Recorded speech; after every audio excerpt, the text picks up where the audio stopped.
How we doing, guys? Sam here at Anglers, and today we're going to be rigging slip bobbers. So slip bobbers are a great bobber for casting distance because the bobber will be free floating on the line. So when you go to cast, it's going to be right down there by your bait or your jig or whatever you have underneath your bobber.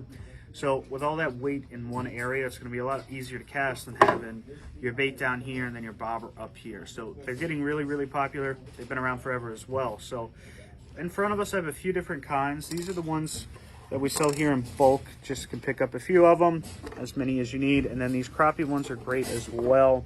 And then balsa or lighter bobbers like this are going to be great for really, really sensitive fishing. So maybe you're fishing for a really, really finicky fish, or you're in some really cold water.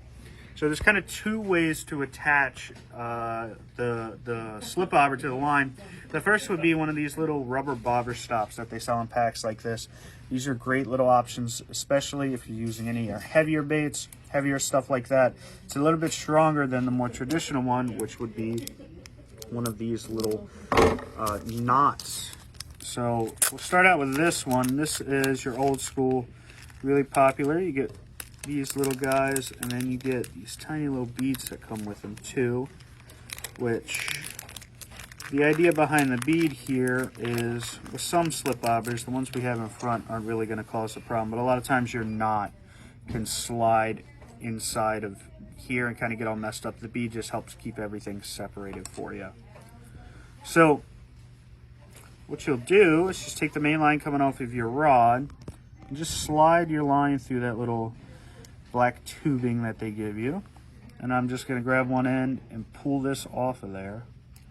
This one's on there pretty tight, which is good. It doesn't fall off in the pack.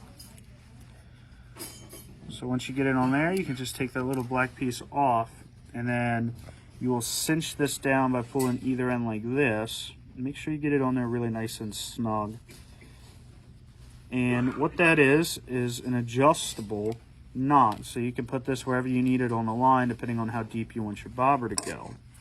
From there, you would just slide on that little bead. If your bobber is a little finicky and might get tied up in the knot, and then you could slide this on here like that.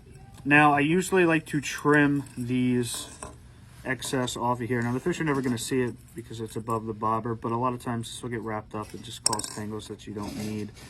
So I will cut them, but I'm going to leave a little bit of room on here. That's just in case that knot starts to come apart. I can grab some pliers or something and retighten it, but I don't need any of that extra. And then there it is. That's just your basic old school slip bobber. Works great for you. The other option you have are with these little rubber ones, which are even easier to use.